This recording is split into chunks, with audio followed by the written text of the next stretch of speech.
Hi, I'm Bruce Williams. I'm the CEO of the Greater Victoria Chamber of Commerce, and this is Chamber Chats. We are recording, as always, in the studios of Czech Television. This program is made possible with the support of Island Savings, a division of First West Credit Union. I'd like to begin as well by acknowledging that I live and work in the ancestral territories of the Lekwungen-speaking Coast Salish nations, the Songhees and the Esquimalt. We're having a series of conversations with mayors whose municipalities are members of our chamber. To say that Stu Young has been a transformative mayor for Langford over the past almost 30 years would be a complete understatement. And Stu, you probably hear that all the time from people, but nothing could be more true. You are a very transformative guy. Yeah, we hear it a lot. We've transitioned Langford into, well, they used to call it dog patch, as everybody knows, and the new people need to know that. So there was a bit of an incentive for me to get involved in politics and kind of clean the area up and create some jobs to do that. So we've just stayed doing the same thing for 30 years. As long as you work hard and look for employment for the people that live in Langford and, give them affordable housing and low taxes, we just keep that. And that's all I do. That's what we say. We try not to get involved in the provincial government responsibilities with the ministries of whatever, but we stick to kind of our core values and core expenses and costs and what we're supposed to deliver as municipalities. So it's, for the most part, keep it simple and it'll work. You told me a story once in another interview that I'm not sure a lot of people know about, but all of this that you've done in Langford almost didn't happen because you and I think some buddies were on your way to the ferry to get off the island and try and find a life someplace else. But your car broke down on the way, so you couldn't make the trip, so you just went back home again. Yeah, that's exactly true. We were looking to go work at Kaminko in Trail, where my brothers were and my uncles, and we had a bit of a breakdown and no money left after I fixed it. So we just came back to Victoria and I stayed working at the Dairy Queen at night, for Charlie McFarlane there at the Colwood Dairy Queen, and did that for 10 years. And I worked at the trailer park in Langford, the Florence Lake Trailer Park, for 15 years. So all of that's going on, and you're still thinking, describe to me Langford 30 years ago, because you obviously looked around and wanted to make a change and make stuff happen. So describe Langford 30 years ago to me. Well, I can just tell you not much happened. There was really the only arena we had, or sporting facility, was built in 1972 down at Wanafuka Rec Center. There was not really a lot of stuff in Langford that kids could do, and no jobs. We had in 1992. I took over as mayor, and I said, "Where's my budget?" I had a $3 million budget to run the whole city with all this stuff. I'm going, "Are you kidding?" And so it was an eye opener, and so we had to find revenue, and the only way, before we took over in 92, 93 with the council we had, you just raised taxes 5% every year. Just said, "Oh yeah, that's what we're doing," because there was no way to generate income. We were going backwards faster than we were going forwards. So we decided that, our commercial tax base only being 3% and the residential taxes being 97%, there really wasn't a lot of money left over to do anything.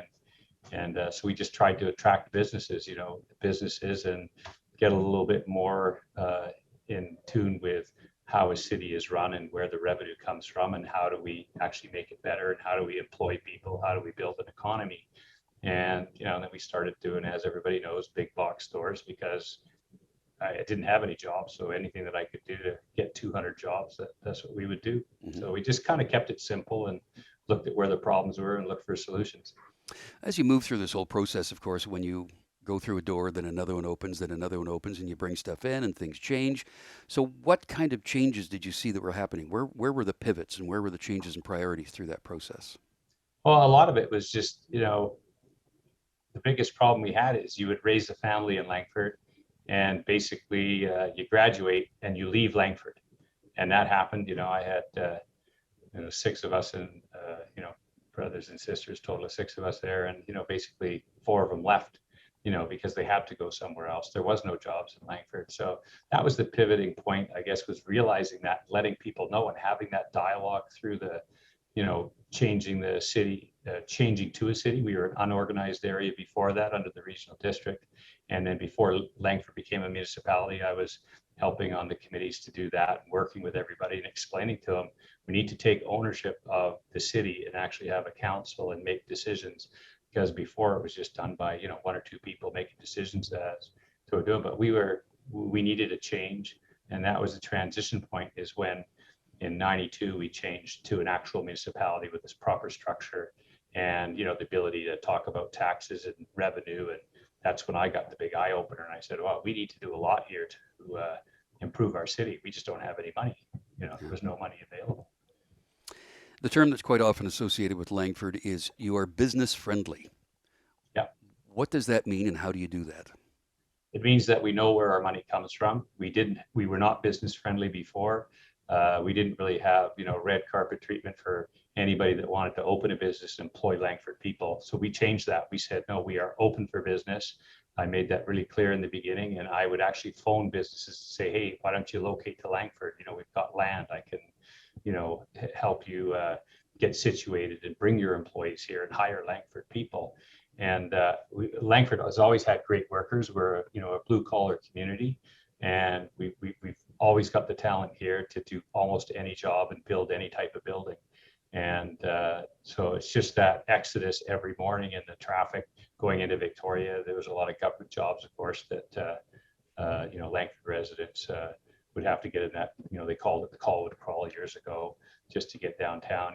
2 lanes going into Victoria. Yeah. It just wasn't enough, and so we've always recognized the importance of jobs and making sure that we look after the people here first.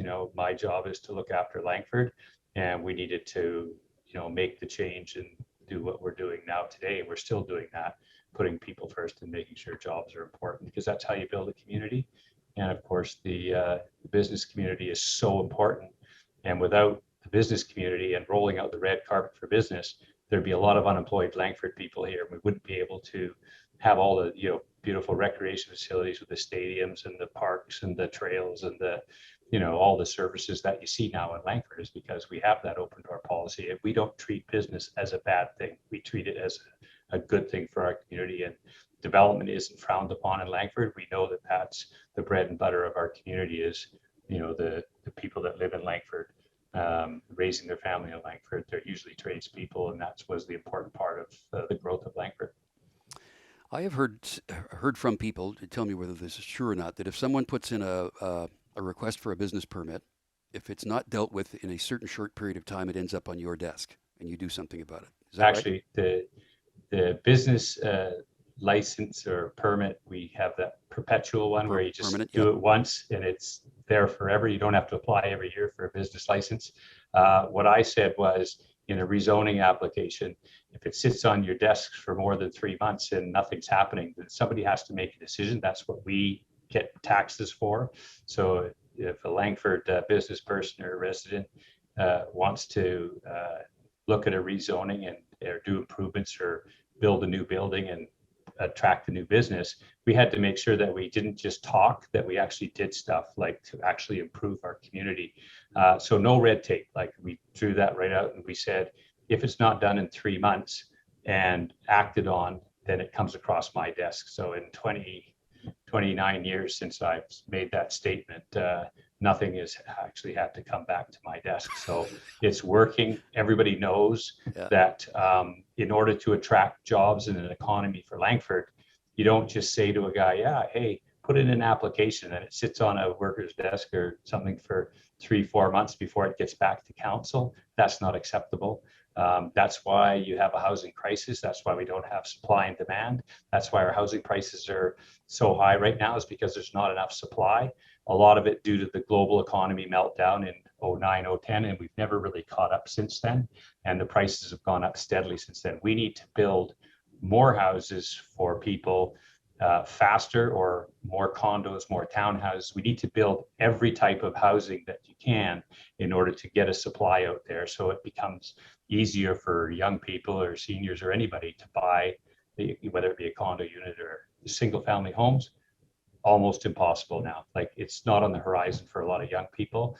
They're looking at $800,000-$900,000 in the West Shore, and you're $1 million, $2 million, $3 million in downtown Victoria. So nobody has that kind of money, and it takes a long time to raise that kind of money. I want to come back to that red tape thing next. Our guest today on Chamber Chats is the Mayor of Langford, Stu Young. So we talk about no red tape and business friendly. You know, that's the envy of so many municipalities across Canada, indeed in North America. Why aren't more places doing what you do in Langford? Why don't they just steal what you're doing and adopt that idea to grow themselves? What holds them It's back? yeah, well, it's interesting. Like I have a lot of meetings that people will phone me from other parts of BC and talk about, how do I, like, where our taxes are high, and these are other politicians, and they're saying, how do we kind of get it so that we can streamline our process? How do we get it so we get rid of our red tape? It just seems like it's inevitable that because you're a government, you should be slow and everybody should be acceptable to that. So what we do is we kind of uh, have a kind of a how-to book for our staff and for people applying, where you can actually see what the sequence is when you're doing a rezoning or a sequence to get a business license. We've tried to simplify every single thing that we do so that people understand the process when you're in it.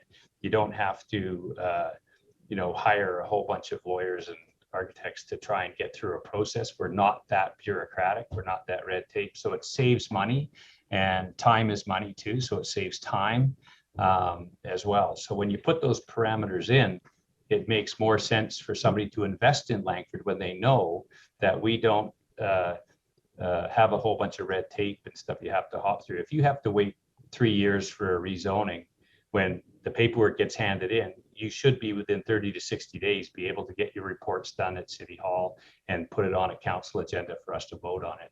It should never take a year. It shouldn't even take 6 months.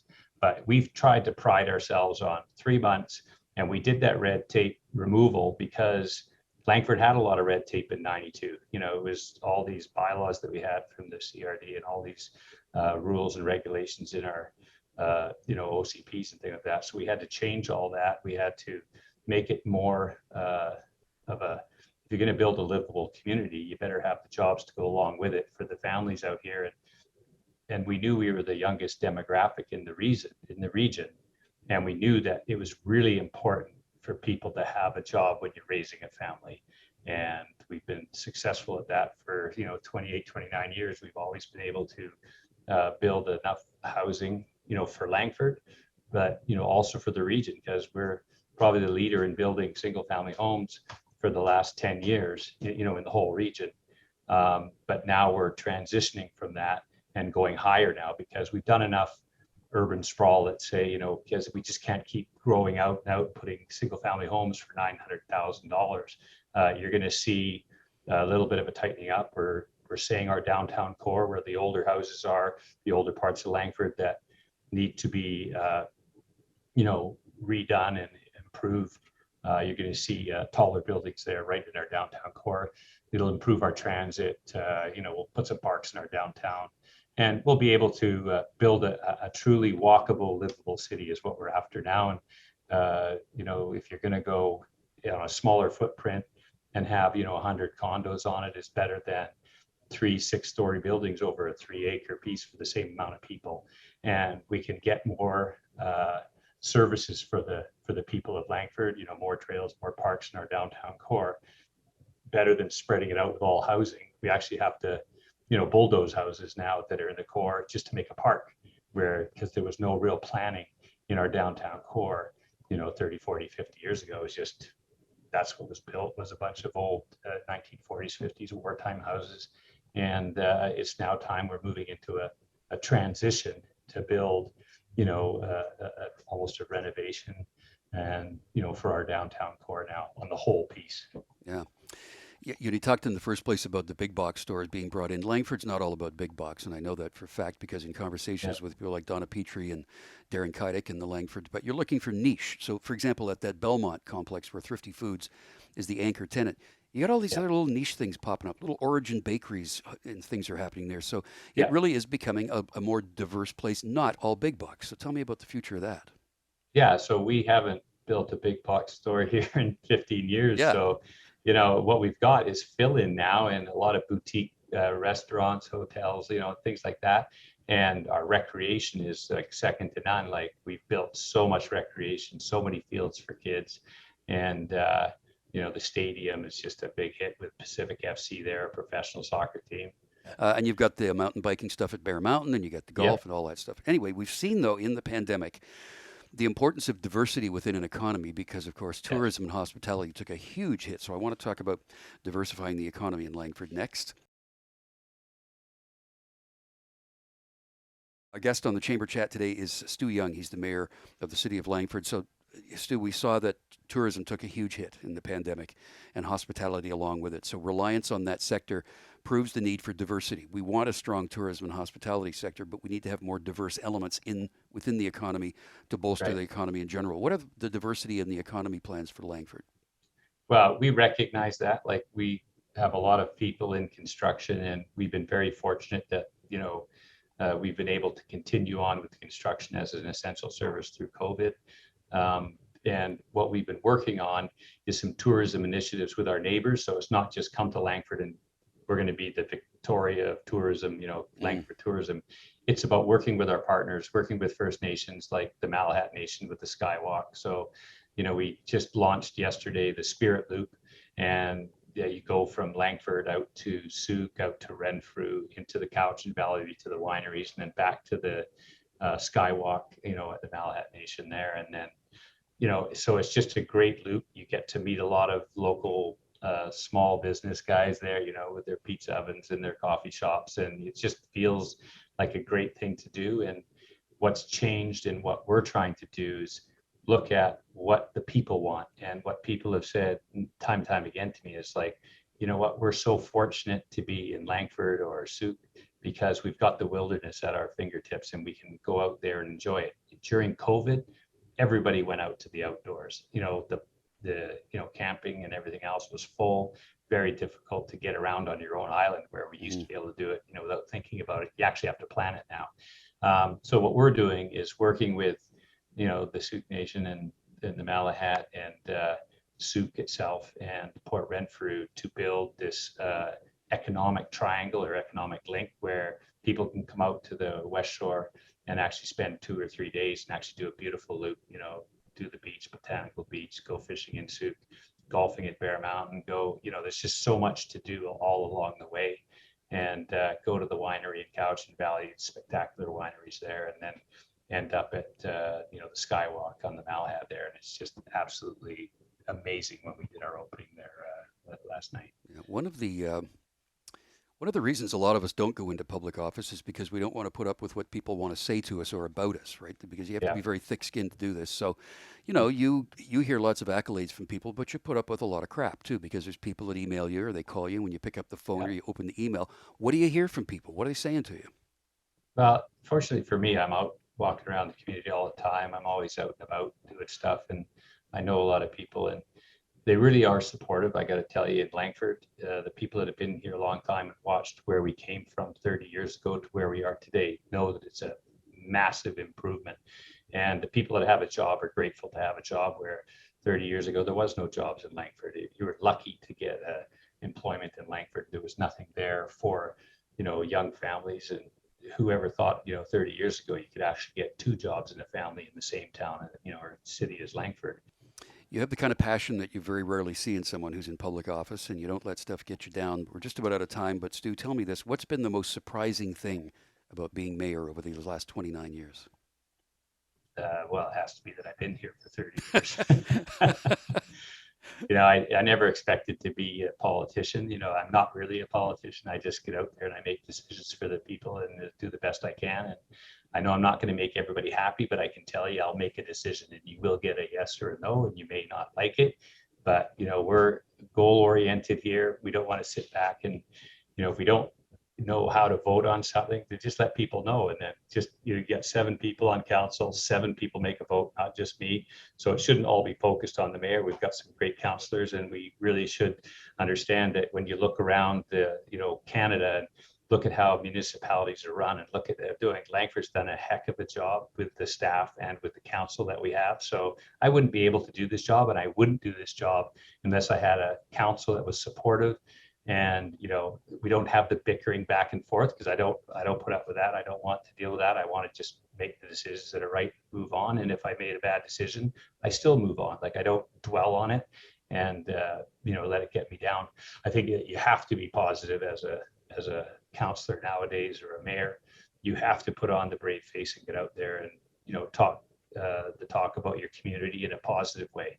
Nobody wants to hear that your community is not a great place to live. Nobody wants, and people say that, and they're very mean when they say it, but just because of how they're feeling, or they get emotional that day, and you got to deal with all types of people, and I enjoy the job. I know that you're always going to have controversy with who likes what we're doing or who doesn't like it. But for the most part, the Langford residents have been great, and it shows. It's a pretty exciting community to be the mayor of, for sure. Absolutely, yeah. Stu Young is the mayor of the City of Langford. Mayor, thanks for your time. We appreciate it. Oh, and one more thing.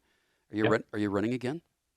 I'm not sure. I'll let you know 3 months before, as I do every single year. Same answer every time, that's for sure. Every time, you guys, so that'll be, decision of the day. If things are going well, and the public supports what we're doing, then I'll be there to serve the community. And if it goes a little sideways and it gets too bureaucratic and too red tapish, and everybody just gets on the internet and says stupid stuff, well, then I'm not interested in actually dealing with that. I like to get things done, and I like to work with the council in a good way in the community. And as I said, the Langford residents are great, and so I like serving them and doing. And that's what we're actually doing as politicians nowadays, because you take a lot of heat for a lot of stuff. You want to make sure that you get up the next morning and want to do the job. And the day I wake up and I go, yeah, you know what, it's time to end it after 30 years, or actually 33 years, because I was on the APC before Langford was incorporated as a city, and we helped get that done, as I said. But it's been a good long journey for me, and I've learned a lot, and I just know that the council is doing the right thing, staff are doing the right thing, and Langford's very fortunate to have the staff and the council that they have, because it's not like other municipalities don't get anything done. We actually solve problems. We look at affordable housing, we look at initiatives to make our community better, get recreation for kids. We've come a long way since 1992, and I'm very proud of it. Stu Young, thanks for your time. We appreciate it, and thanks for your service. Thank you. Okay. See you again for another Chamber Chat. I'm Bruce Williams.